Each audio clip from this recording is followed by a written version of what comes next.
চট্টগ্রামে শিক্ষার্থীদের বিক্ষোভ, সংঘর্ষ, টিয়ারশেল নিক্ষেপ। জানাবো আটকে রেখে কর্মসূচি প্রত্যাহারের ঘোষণা পড়তে বাধ্য করা সংবিধান পরিপন্থী, যা বললেন টিআইবি। সর্বশেষ বিএনপি শিক্ষার্থীদের কাঁধে বন্দুক রেখে সরকারকে নিশানা করেছে, যা বললেন ওবায়দুল কাদের। দেশ বিদেশের সকল খবর সবার আগে জানতে চ্যানেলটি সাবস্ক্রাইব করে রাখুন। এবার বিস্তারিত। চট্টগ্রামে বৈষম্য বিরোধী ছাত্র আন্দোলনের ব্যানারে বিক্ষোভ করেছেন শিক্ষার্থীরা। এ সময় তাদের সঙ্গে পুলিশ ও আইন শৃঙ্খলা রক্ষাকারী বাহিনীর সদস্যদের ধাওয়া পাল্টা ধাওয়ার ঘটনা ঘটেছে। এই সময় পুলিশ টিয়ারশেল ও সাউন্ড গ্রেনেড নিক্ষেপ করে ঘটনাস্থল থেকে 7 জনকে আটক করা হয়। সোমবার বিকাল 4টার দিকে নগরের কোতোয়ালি থানার চেরাগি পাহাড় মোড়ে সংঘর্ষের সূত্রপাত হয়। বিকাল 3:30টা থেকে সেখানে জড়ো হয়ে শিক্ষার্থীরা স্লোগান দিয়ে থাকেন। ঘটনাস্থলে থাকা পুলিশ সদস্যরা তাদের সরিয়ে দেওয়ার চেষ্টা করে। পরে পুলিশ শিক্ষার্থীদের লক্ষ্য করে টিয়ারশেল নিক্ষেপ করে। এতে শিক্ষার্থীরা ছত্রভঙ্গ হয়ে যান। বিকাল 3টার দিকে জামাল খানের প্রেস ক্লাব এলাকায় বিক্ষোভ কর্মসূচি পালনের ঘোষণা দেন শিক্ষার্থীরা, কিন্তু পুলিশি তৎপরতায় সেখানে বিকাল 3:30টা পর্যন্ত কোনো কর্মসূচি পালন করতে পারেননি তারা। কয়েকজন শিক্ষার্থী জড়ো হওয়ার চেষ্টা করলে সেখান থেকে 3 জনকে আটক করে পুলিশ। পরে শিক্ষার্থীরা জামাল খান থেকে কয়েকশো গজ দূরে চেরাগি পাহাড় মোড় এলাকায় বিক্ষোভ কর্মসূচি পালন করে। সেখানে অনেক নারী শিক্ষার্থীদের দেখা যায়। চলে যাচ্ছি পরের সংবাদে। কোটা সংস্কার আন্দোলনের সমন্বয়কদের অবৈধভাবে তুলে নিয়ে গোয়েন্দা শাখার কার্যালয়ে আটকে রেখে ভিডিও বার্তার মাধ্যমে কর্মসূচি প্রত্যাহারের ঘোষণা পড়তে বাধ্য করানোর ঘটনা নিরেট মিথ্যাচার, প্রচারণামূলক ও সংবিধান পরিপন্থী উল্লেখ করে তীব্র নিন্দা জানিয়েছেন ট্রান্সপারেন্সি ইন্টারন্যাশনাল বাংলাদেশ টিআইবি। সোমবার গণমাধ্যমে দেয়া এক বিবৃতিতে সংস্থাটি এই নিন্দা জানায়।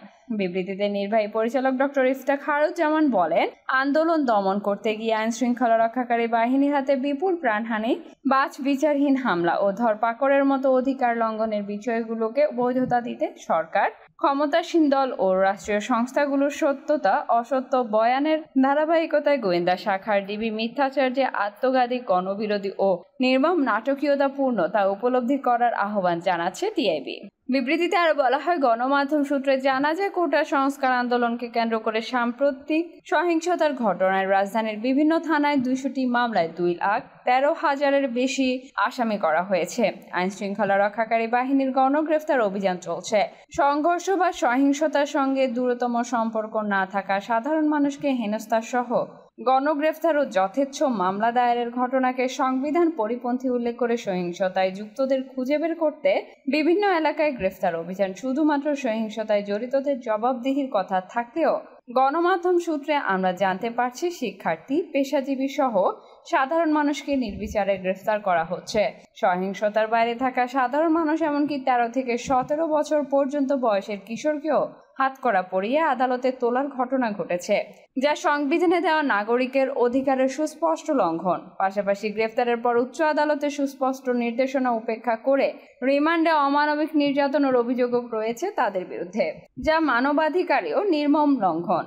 আমরা আইন শৃঙ্খলা রক্ষাকারী বাহিনীকে তাদের উপর ন্যস্ত সাংবিধানিক দায়িত্ব ও পেশাগত শপথ আরও একবার মনে করিয়ে দিয়ে বলতে চাই, আইনের রক্ষক হিসেবে নিজেদের পরিচয়ের প্রতি বিন্দুমাত্র শ্রদ্ধা থাকলে আইনের ভক্ষকের পদ থেকে বেরিয়ে এসে সাধারণ নাগরিকরা হয়রানি বন্ধ করুন। শিক্ষার্থীদের উপর নির্মম নিপীড়ন বন্ধ করুন। কথিত নিরাপত্তা প্রদানের নামে আন্দোলনের সমন্বয়কদের তুলে নিয়ে ডিবি কার্যালয়ে আটকে রেখে ভিডিও বার্তার মাধ্যমে কর্মসূচি প্রত্যাহারের ঘোষণা পাঠে বাধ্য করাকে অনৈতিক ও গহিত অপরাধ উল্লেখ করে টিআইবির নির্বাহী পরিচালক বলেন, গণমাধ্যম সূত্রে যা জানা যাচ্ছে তাতে এমন মনে হওয়ার যথেষ্ট কারণ রয়েছে যে আন্দোলনের সমন্বয়কদের মূলত তুলে নিয়ে গিয়ে চাপ প্রয়োগ করা হয়েছে।